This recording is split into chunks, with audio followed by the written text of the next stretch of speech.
my dad, his first actual role in the Navy, he was a retired naval officer, was as an engineer. And so when he would write some specific courses to teach other non-degreed engineering skills, he actually would test out on my younger sister and I.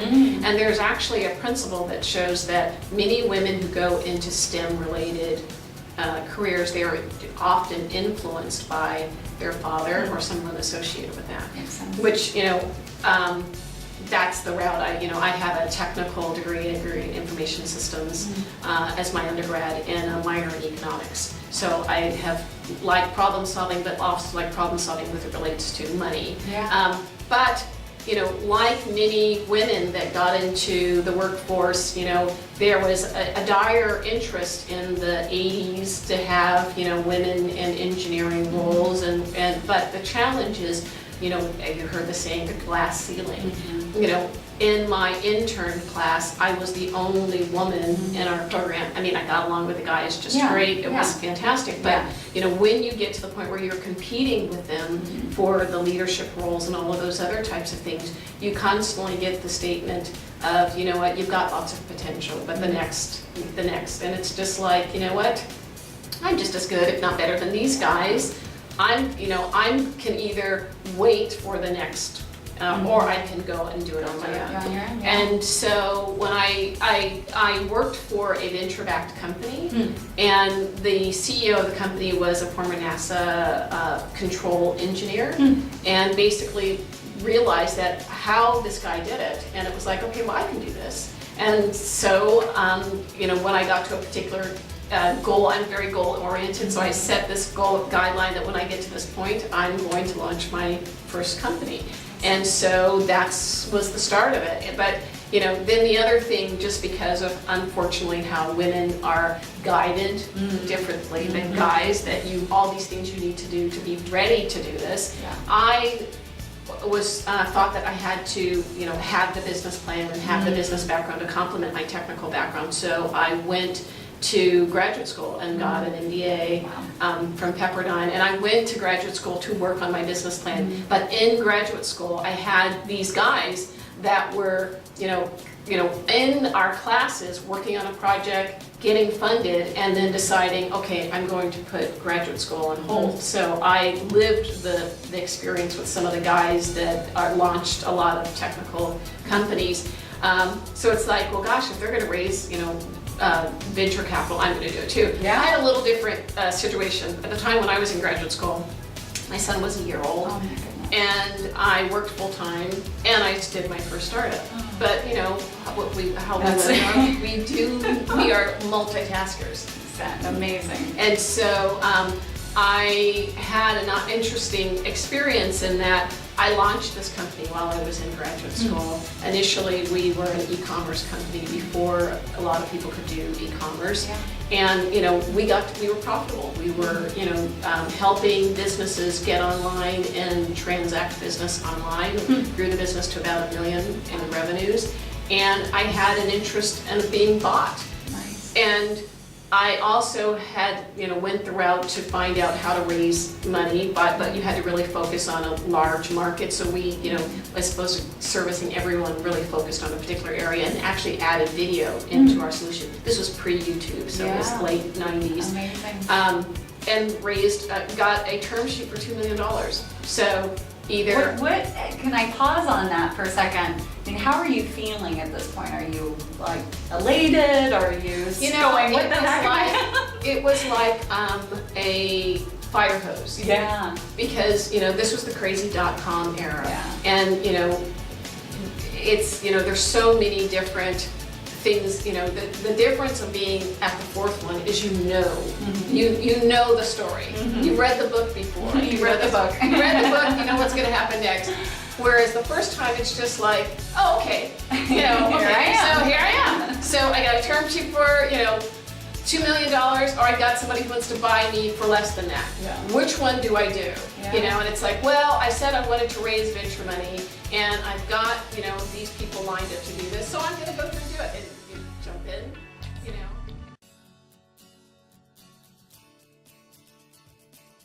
where you go through, you raise your first round, and I had them oversubscribed. My first business, I raised, I want to say 20 million. Wow. And I had about 50 investors. Wow. 40 angels. Oh, wow. I had many people that were from the Tech Coast Angels group. I had 3 VCs. I had, strategic, every, It's a full-time job just to manage Yes. this group. but, Yeah.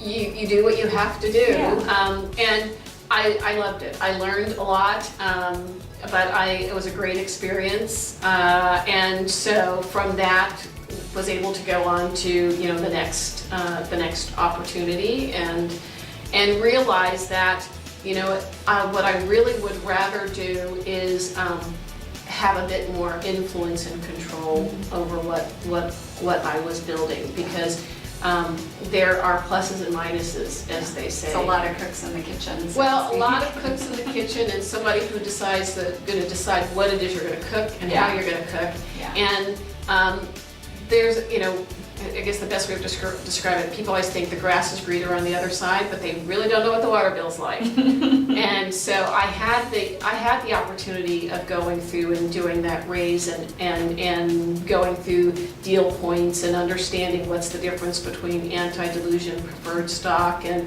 liquidation preference and all of those particular things, which is really important. Yeah. And it made me decide that I want to have enough control and influence so that I want to be in the position to invest in other folks, because there's a lot you need to know about raising money, and there's good people to raise money from, and there's not so good. There's stupid money as well. Yeah, absolutely.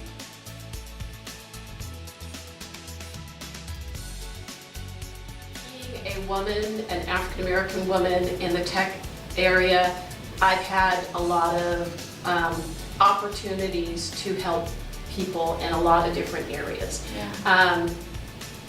There are some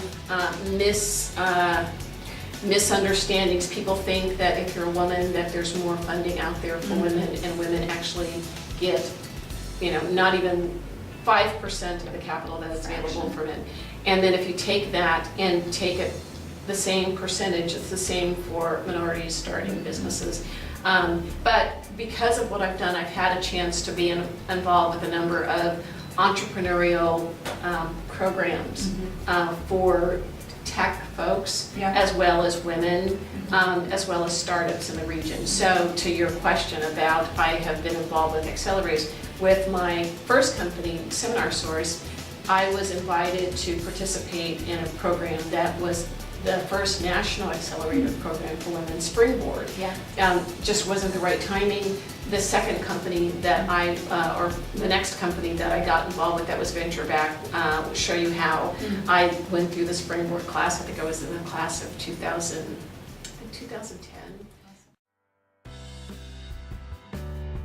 You are so accomplished in what you've achieved. I mean, just incredible track record. Why did you join Hera Hub? What attracted you to the concept and the community?